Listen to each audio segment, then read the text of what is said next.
Hello, everyone. Um, Welcome to our channel, Access Pharmacy. Your health are concerned. I'm here with my colleague, Farm Eunice. I'm from Charity by name. Farm Eunice, please say hi. Hi everyone, good to have you here today. So we are going to be celebrating the World Hypertension Day today, being the 17th of May, 2022. And my colleague will be talking about the burdens of hypertension and how to work about it. I would love everyone to stay tuned to this important topic. And if you have any comments, you could reach out on our website, www.accesspharmacy.com. You could send your comments down at Dropbox and try to like, share, subscribe to our YouTube channel for more interesting topics. From Eunice, over to you.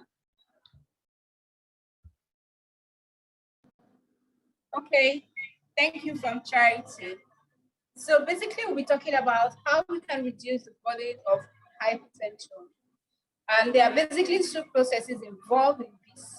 One is the preventive process, the other is the management method. So in the preventive method of reducing the burden of hypertension, we have such methods as reduction in the salt intake, eating more fruits and vegetables, reducing or minimizing smoking or even avoiding smoking, reducing alcohol consumption, and minimizing or reducing the intake of trans fats in our diet. Physical activity like regular exercise is also very important. Then when it comes to the management of hypertension as a way to reduce the burden of hypertension, we have such methods as use of our medications, reducing and managing stress, management of other medical conditions, and even treating of the high blood pressure and checking the blood pressure regularly. So we'll come back to the preventive methods. But before we go to that, we always want to remember that all of these methods of reducing the burden of hypertension, yes, they vary, but they relate in a way in that they are all aimed at minimizing vasoconstriction or even preventing vasoconstriction. So we are going to see how each of these factors relate to constriction of blood vessels that eventually results in high blood pressure. So I start with the preventive method. And the first I want to talk about is reduction of salt intake. So in reducing salt intake, we want to see how salt intake directly relates to reducing the burden of hypertension. The salt we are basically talking about sodium intake. So when there is excess consumption of sodium than necessary for the body, what happens is that the sodium level invariably results in an increase in the fluid level. There's accumulation of fluid in the system, so as to balance up the increased sodium level of the body. So when this happens over time, with the increased fluid and sodium level of the body, there's pressure exerted on the walls of the blood vessels by the blood during the flowing process. And this continuous exertion of pressure by the blood on the walls of the blood vessels over time causes a weakening of the heart walls of the heart, especially the left chamber of the heart. And this causes constriction, and over time can even result in heart failure. So the second one to talk about is how eating fruits and vegetables reduces the burden of hypertension. Fruits and vegetables basically contain potassium.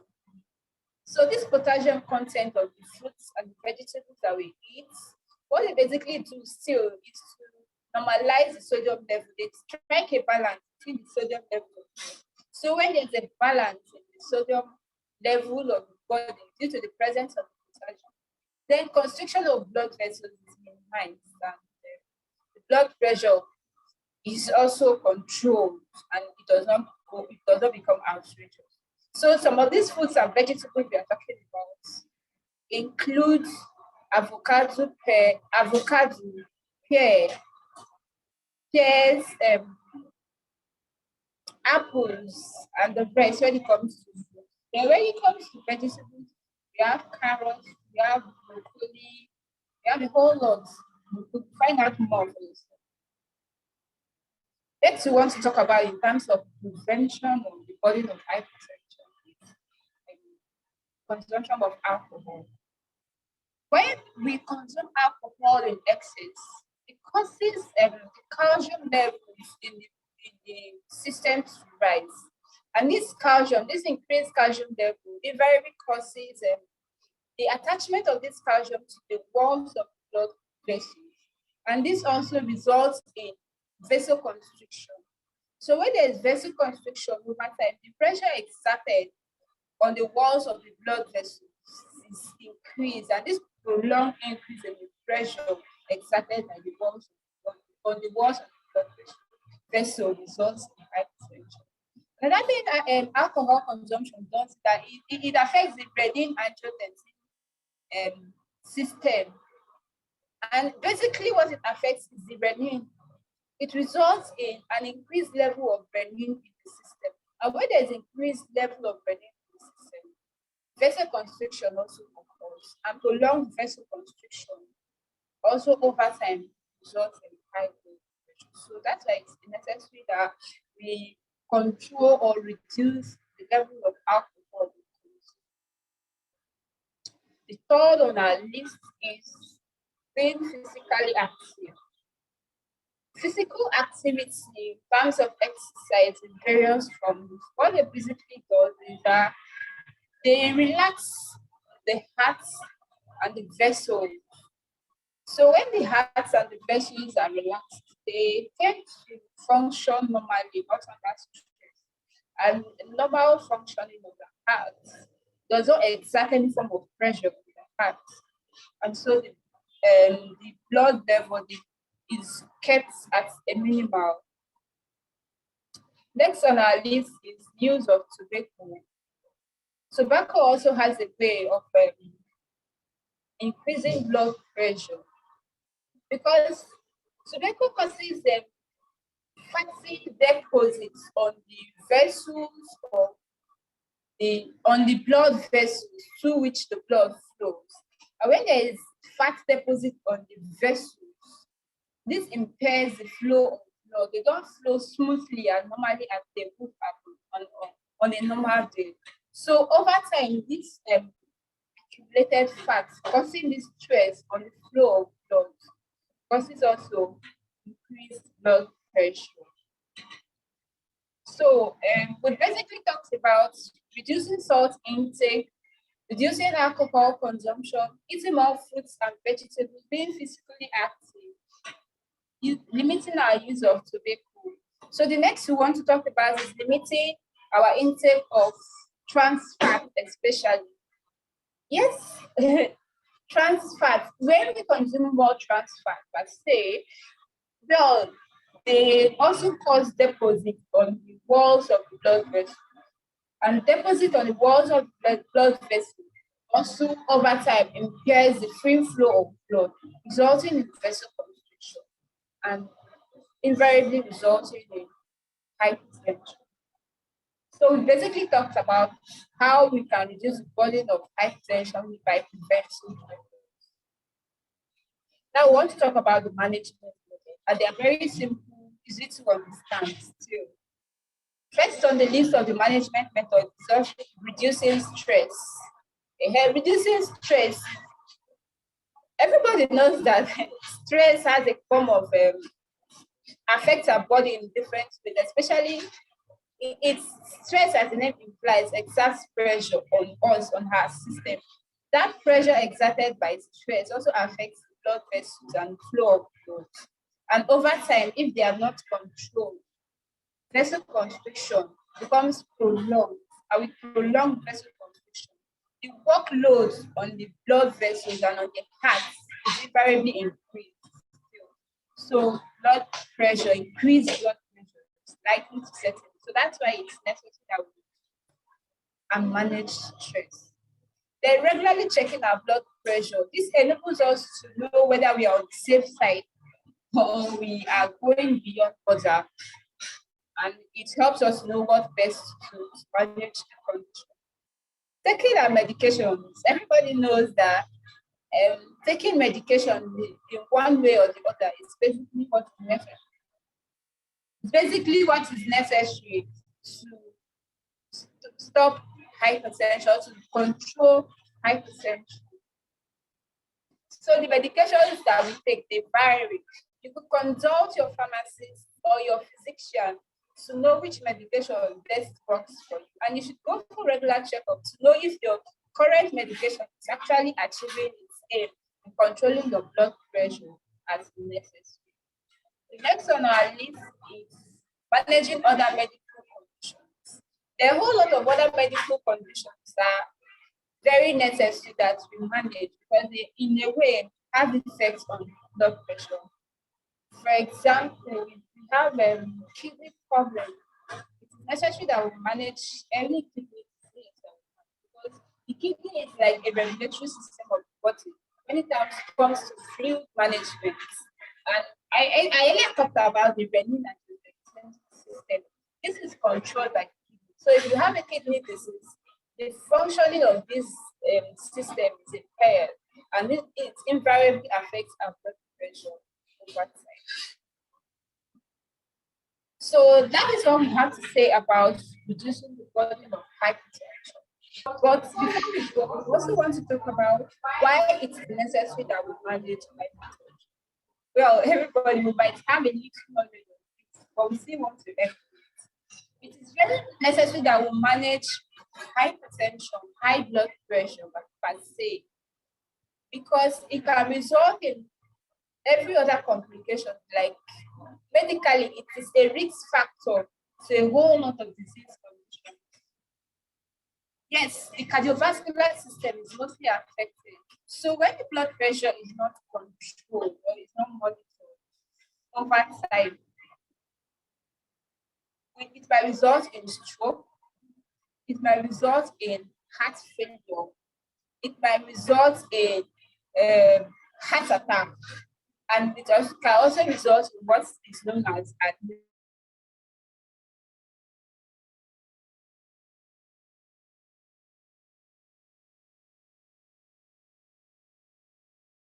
that we might develop because of that. So this is all we have to say about hypertension today. Thank you very much for listening. Thank you for staying tuned. So from Charity, I don't know if you have any other things. Okay, yes, yeah. I actually have a question for you from Eunice. What do you think? For those who check their blood pressure regularly, like how many times a day do you feel is enough for them to accurately measure their blood pressure?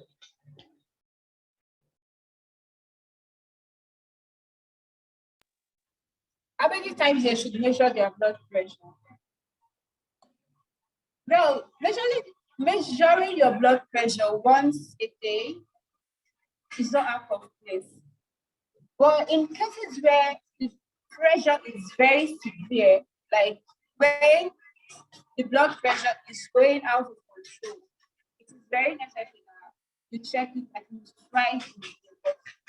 For a normal hypertensive patient, checking your blood pressure once a day is necessary to keep you in check.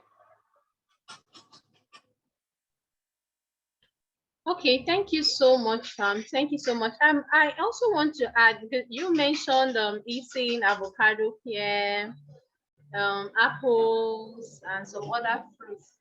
Are there any supplements or any other thing you think our patients should know about in terms of consumption, and also in terms of, some people just want to over consume these things, thinking they can do away with their prescription medications while they're on these things. So is there any other thing you think that they should know about consumptions of this food, supplements, and even drugs?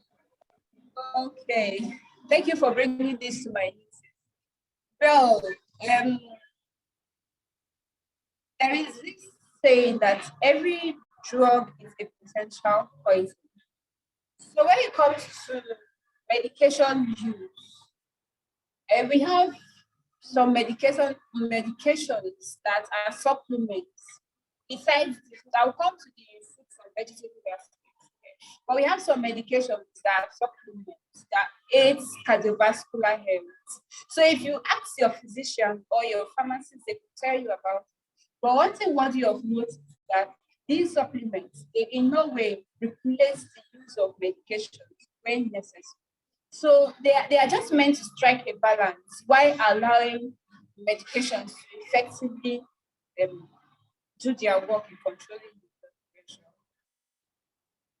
So when it comes to the fruits and the vegetables, still, the saying that excess of everything is bad still comes. So it doesn't mean that we have to load ourselves with fruits, vegetables, strawberries, broccoli, just because we want to control our blood pressure. No.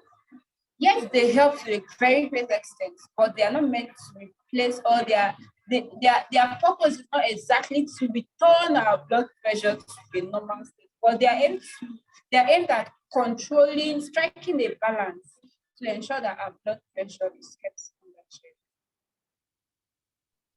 Thank you so much, Families. I still have one more question to ask before we round this up.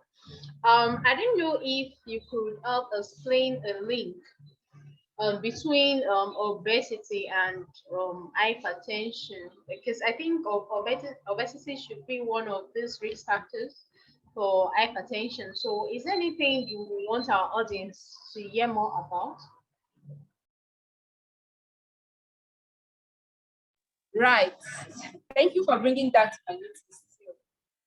Well, obesity is not just a risk factor to the development of hypertension. It's a risk factor to almost every medical condition. The reason for this is that it has a bearing on our weight. So invariably, everything that is heavy has a burden on us. That is how obesity also affects hypertension. What am I trying to say? All I'm trying to say is that when we are obese, the pressure, the work that should be done by the heart is increased because the heart will need to exert pressure and try to ensure that there's efficient flow of blood, like there's efficient circulation of blood throughout the system. So this pressure exerted by the heart over time causes weakening of the heart vessels, of the walls, the muscles and the walls of the heart, the muscles of the heart and the walls of the blood vessels. So that is how obesity is implicated. I definitely know you might have something to add, so you could add yours. Yeah, thank you so much, families. I've learned so much today. I'm sure our audience they have so much information now about this burden and even how to follow up with their blood pressure. Yeah, hypertension is not a life sentence. It's something that has to be managed over time. So one way or the other, our role as pharmacists is to help our patients understand these dynamics of managing this hypertension and also to guide them on the use of their medications also. So yeah, at Asset Pharmacy, we also help with drug-drug interaction. We have to see that each patient is taking their drug accordingly. That is use of their drug either daily, twice daily, three times daily, and also contraindications even with their food and other things that they may need to take note of when taking this medication to ensure proper, use and activity of this drug. So thank you so much, communities. I this has really gone a long way for our patients. On behalf of them, I would say thank you. And I'm sure they would want to reach out to you.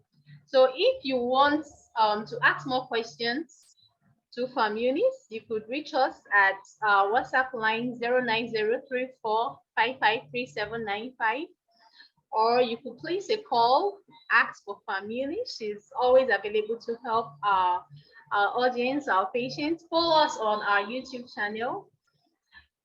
Follow us on our YouTube channel so you could get more of this interesting talk with. You could hear more of Family stuff. So thank you so much for listening. I'm from Charity, and the next day we'll be celebrating. We may initiate a conversation with one of our audience and get live responses from this audience and questions, and engage every one of us also. Thank you so much. Thank you. Until we see. Bye. Bye.